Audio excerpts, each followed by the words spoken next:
Hello engineers, मैं engineer Saurabh Mishra स्वागत करता हूं आपका लखनऊ ब्रांच में। और आज के इस वीडियो में मैं एक कॉमन प्रॉब्लम के बारे में बात करने वाला हूं जो आपके घरों में भी आपको दिख जाएगी और यहाँ पे भी आपको दिखाई पड़ रही है। ये देख रहे हैं सफेद सफेद यहाँ पे फंगस टाइप का आपको वॉल में दिख रहा होगा। तो इस इफेक्ट को हम लोग इफ्लोरेसेंस इफेक्ट बोलते हैं, जो सफेद सफेद आपको ब्रिक में दिखाई पड़ जाएगा। तो आज इस वीडियो में कंप्लीटली मैं इस इफेक्ट के बारे में बात करना चाहूंगा और इस इफेक्ट को कैसे हम अच्छे तरीके से घरेलू नुस्खे से कैसे इसको दूर कर सकते हैं हम लोग 90%। इस पूरे वीडियो में इसके बारे में बात करेंगे। तो सबसे पहले मैं बता देना चाहता हूं कि लखनऊ ब्रांच में जून बैच की जो ट्रेनिंग है शुरू हो चुकी है और हमारे जून बैच सक्सेसफुली रन कर रहा है।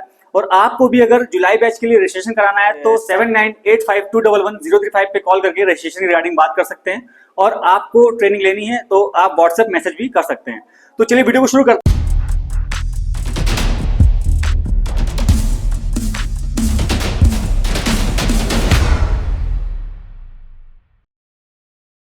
सबसे पहले हम बात करते हैं इफ्लोरेसेंस इफेक्ट की। तो इफ्लोरेसेंस इफेक्ट क्या होता है कि आप देखते होंगे जब भी हम ब्रिक वर्क कराते हैं तो ब्रिक वर्क कराते समय जिस समय आप ब्रिक वर्क करा रहे होंगे उसके बाद आप उसमें तराई करेंगे या फिर क्यूरिंग करेंगे। तो क्यूरिंग करने के कुछ समय बाद आपको देखना पड़ेगा कि जैसे सफेद सफेद उसमें पैचेस आपके दिखाई पड़ने लगेंगे क्यूरिंग करने के बाद। क्यों? जब पानी उसमें डालते हैं तो पानी डालने के बाद पानी तो अब इवेपोरेट हो जाता है, लेकिन क्या होता है उसमें साल्ट कंटेंट जो होता है वो ब्रिक के सरफेस पे आपको सफेद सफेद दिख जाएगा।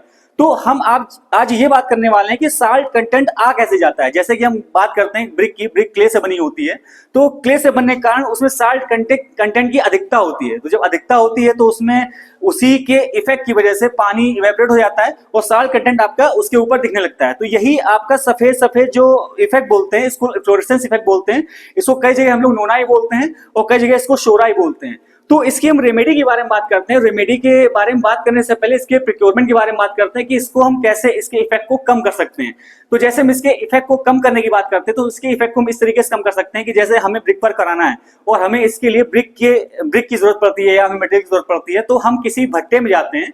तो भट्टे में जाने के पहले हमें ये समझना पड़ेगा कि उस भट्टे में जो ईंटें बन रही हैं उसमें उस ईंटें जो जिस मिट्टी से बन रही हैं उस मिट्टी में साल्ट कंटेंट की कितनी क्वालिटी है या उसमें क्वांटिटी कितनी है। तो साल्ट कंटेंट उसका हम चेक करा सकते हैं। इससे हमें पता चल जाएगा कि उस भट्टे में जो ईंटें बन रही हैं वो किस क्वालिटी की बन रही हैं। पहला, आपने अगर ये भी चेक नहीं किया है और आप ब्रिक ले आए हैं तो उसमें फिर भी आपको ये चेक करना पड़ेगा कि उस ब्रिक फील्ड से जो भी ब्रिकें कहीं भी गई होंगी, उसको मटेरियल को किसी ने परचेज किया होगा, तो वहां के उस पे घर में जाके आप उसके मटेरियल की क्वालिटी को चेक कर सकते हैं कि जैसे एक कोई ब्रिक फील्ड है उससे कहीं ब्रिक परचेज करे कहीं पे गई है, तो वहां पे जाके आप ब्रिक की क्वालिटी को चेक कर सकते हैं कि उसमें क्वालिटी किस तरह की है, मतलब उसमें किस तरह का इस तरह का नोना या शोरा या फिर फ्लोरेसेंस इफेक्ट है, आ तो नहीं रहा। ये सारी चीजें आप वहां पे देख सकते हैं। अब तीसरा है, जैसे कि अब वहां पे इस तरह की चीजें हो चुकी हैं, अब वहां पे वो इफेक्ट आ गया है, तो उसमें आगे अब आपको कुछ करवाने की जरूरत नहीं है। जैसे ब्रिक वर्क हो चुका है, अब उसमें वो चीज दिखने लगी है, तो सबसे पहले क्या करना होगा, आपने ब्रिक परचेज कर लिया और आपने ब्रिक वर्क भी करा दिया है। ब्रिक वर्क में आपने तराई कराई है, क्यूरिंग कराई है, तो क्यूरिंग करने के बाद आपको दिख रहा होगा सफेद सफेद इफेक्ट हमारे उसमें ब्रिक में आ चुका है। अब वो ब्रिक में जब सफेद सफेद इफेक्ट आ चुका है तो हमें उसमें आगे इतनी जल्दी कोई काम नहीं करना है कि हम आगे प्लास्टर करवा दें, उसी पर हम पुट्टी करा दें, पेंट करा दें। इससे क्या होगा, कुछ समय बाद उसमें पील ऑफ होकर सारा जो आपका ये कंटेंट है वो निकल जाएगा और जो भी आपका मटेरियल है, लेबर है, सारी सब उसमें इफेक्ट हो जाएगी। तो हमें सबसे पहले शुरुआत में थोड़ा सा ध्यान रखना पड़ेगा और उसको हम लोग किस तरह से दूर करते हैं। अब उसकी हम रेमेडी की बात करते हैं।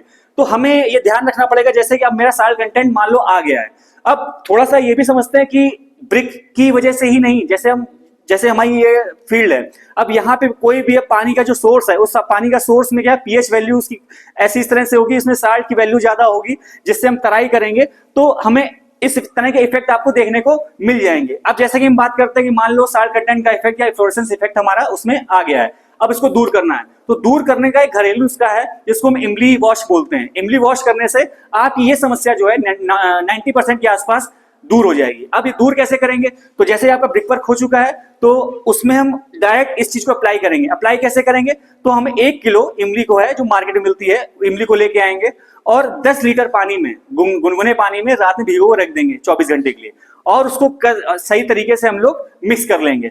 और रात में पूरे 24 घंटे रखने के बाद अगले दिन हम जहां पे हमारा फ्लोरेसेंस इफेक्ट आया हुआ है उसको हम लोग बड़े ब्रश से उसको एक कोट करेंगे अब इस तरफ भी करेंगे और दूसरी तरफ भी करेंगे। इस तरह से एक कोट हमने दोनों तरफ कर दिया, उसके बाद 24 घंटे के लिए फिर छोड़ देंगे, फिर दूसरा कोट हम लोग उसी के ऊपर 24 घंटे बाद चढ़ाएंगे। इस तरह से 2 कोट करेंगे। अब हम बात करते हैं कि कितनी लीटर क्वांटिटी से हम लोग कितना एरिया कवर कर सकते हैं। मान लो जैसे 1 kg आपकी इमली है और 10 लीटर पानी है, गुनगुना पानी, उसमें आपने ब्लेंड करके सही तरीके से मिक्स करके रखा है।